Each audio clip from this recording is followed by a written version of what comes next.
আমরা নির্ধারিত করছি। এবং তার থেকে সর্বাগ্রে এই আন্দোলন করতে গিয়ে আমাদের সাধারণ সমর্থক সহ আমাদের নেতৃত্ব, বিশেষ করে দুই নেতৃত্বের কথা বলবো, একজন শ্রীবাস তেওয়ারি আমাদের কনভেনার, একজন সুবীর সাহা এখানে আছেন, এবং আরেকজন আমাদের অনশনকারী শুভঙ্কর ব্যানার্জি।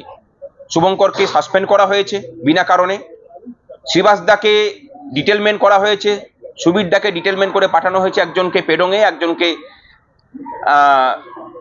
সান্দাকফুর কাছাকাছি একদম জায়গাতে, পাহাড়ের কাছে। এই সমস্ত কিছুর প্রতিকারে এবং প্রতিবাদে আমরা নবান্নের সামনে অবস্থান বিক্ষোভে ঘোষণা করছি আগামী 22শে ডিসেম্বর, 23শে ডিসেম্বর এবং 24শে ডিসেম্বর। এবং তার সাথে আগামী 27শে জানুয়ারি 2025 সাল আমাদের আন্দোলনের 2 বছর পূর্তি হচ্ছে। আমরা ওই দিন সুবোধ মল্লিক স্কোয়ারে বেলা 12টার সময় জমায়েত হয়ে মিছিল সহযোগে শহীদ মিনারে আসবো এবং সেখানে সভা হবে, ঐতিহাসিক সভা হতে চলেছে।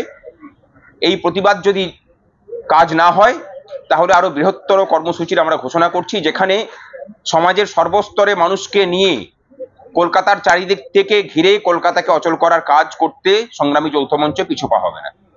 যদি দাবি পূরণ না হয় 27শে জানুয়ারির পরে সেই কর্মসূচির দিনক্ষণ ঘোষণা হবে এবং তার রূপরেখাও ঘোষণা করা হবে আমাদের পক্ষ থেকে। আজকে আমরা ঘোষণা করলাম, আমরা সেখানে অনুমতি চাইবো, না হলে পরে দেখা যাবে, তখন জোর করেই গত বছরের মতো যেভাবে আমরা করেছিলাম সেভাবেই করা হবে। হ্যাঁ, সকাল থেকেই আমাদের শুরু হবে এবং 3 দিন টানা চলবে। গত বছর আমরা দেখেছিলাম আপনার আগের দিন রাত থেকে খুব টানাপোড়েন চলছিল পুলিশের, 12টার পর থেকে। সহযোগিতা দেখেন, তাহলে কি কোনো পদক্ষেপ আলাদা করে দিতে গেছে? গত বছর যেরকম দেখেছিলেন হয়তো তার থেকে আরো বেশি ভয়ানক হবে, কারণ যন্ত্রণা বেড়েছে। গত বছর যখন আমরা বসেছিলাম তখন যা মহার্ঘ ভাতার বকেয়া ছিল, এই বছর তার পরিমাণ আরো বেড়েছে। গত বছর সরকারি দপ্তরে যা শূন্য পদ ছিল, এই বছর আরো বেড়েছে। সুতরাং আন্দোলনের প্রতিজ্ঞা বাড়ছে, আমাদের পক্ষ থেকে আন্দোলনের তীব্রতাও অবশ্যই বাড়বে। এবং তার সাথে এটাও জানিয়ে রাখি যে সরকারের ভিত কিন্তু গত বছরের থেকে দুর্বল হয়েছে। সরকার এতটা প্রতিরোধের জায়গাতে আছে কিনা সেটা সরকার ভাবুক। উপনির্বাচনের রেজাল্ট বা অন্য কিছু দিয়ে যে কসমেটিক ছবিটা তুলে ধরা হচ্ছে সেটা কিন্তু সরকারের আসল ছবি নয়। সামনে রাখছেন এর মধ্যে যে বলেন একদম একদম, কারণ আরজিকরটা শুধুমাত্র একটা বিচ্ছিন্ন ঘটনা নয়, এটা বুঝতে হবে।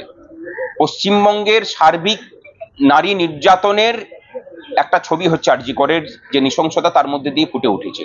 আরজিকরের আগে এবং আরজিকরের পরে এরকম বহু ঘটনা ঘটেছে এবং প্রত্যেকটা ক্ষেত্রেই ঘটনাগুলোর একই পরিণতি হয়েছে, সেটা হলো যারা অপরাধী তারা আস্তানা পেয়েছেন সরকারি প্রশাসন যন্ত্রের কাছ থেকে, তারা সুরক্ষা পেয়েছেন।